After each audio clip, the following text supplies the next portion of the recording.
บรรเลง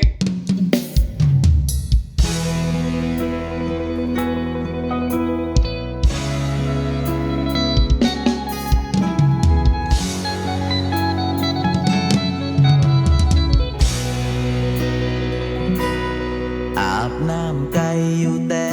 ทุ่งนาคงบ่มีปัญญาสิพาเจ้าไปคาเฟ่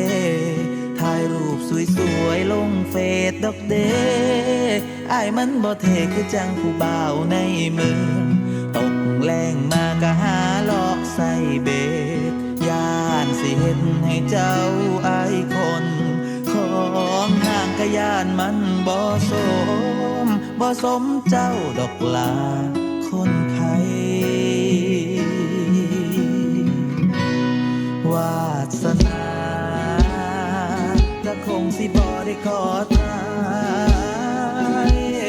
มีแค่ใจจากไผทางใดสิเอาอ้ายสิเสือปุ๋ยแถมมาน้องลาบ่มีปัญญาไปซื้อของห่างรู้สูตรแค่ข้าวกะเพราข้างทางดีแน่ก็พายางตลาดนัดวันเสาร์อ้ายขี่รถทางมนต์พ่อแม่ให้กลับหัวใจที่มีพร้อมให้เจ้า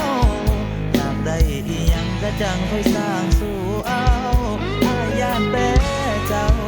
สิบ่ฮักบักผู้ชายบันมา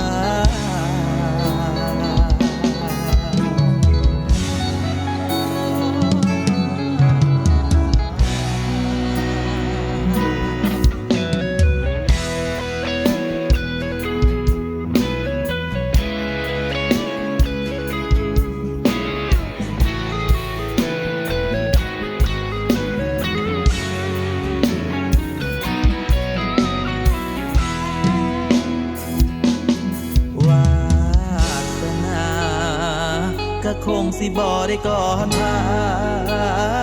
ยมีแต่ใจจากไผทางใดสิเอา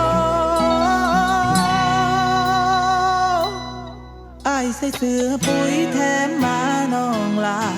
บ่มีปัญญาไปซื้อของห่างรู้สูตรแค่ข้าวกะเพราข้างทางดีแน่ก็พายางตลาดนัดวันเสาร์อ้ายขี่รถอ้างมุมพ่อแม่ให้กับหัวใจที่มีพร้อมให้เจ้าอยากได้อีหยังก็จังค่อยสร้างสู่เอาอ้ายย่านแต่เจ้าอ้ายใส่เสื้อปุ๋ยแถมมาน้องลา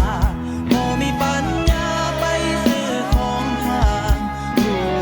สูตรแค่ข้าวกะเพราข้างทางดีแน่ก็พายางตลาดนัดวันเสาร์อ้ายขี่รถทางมนต์พ่อแม่ให้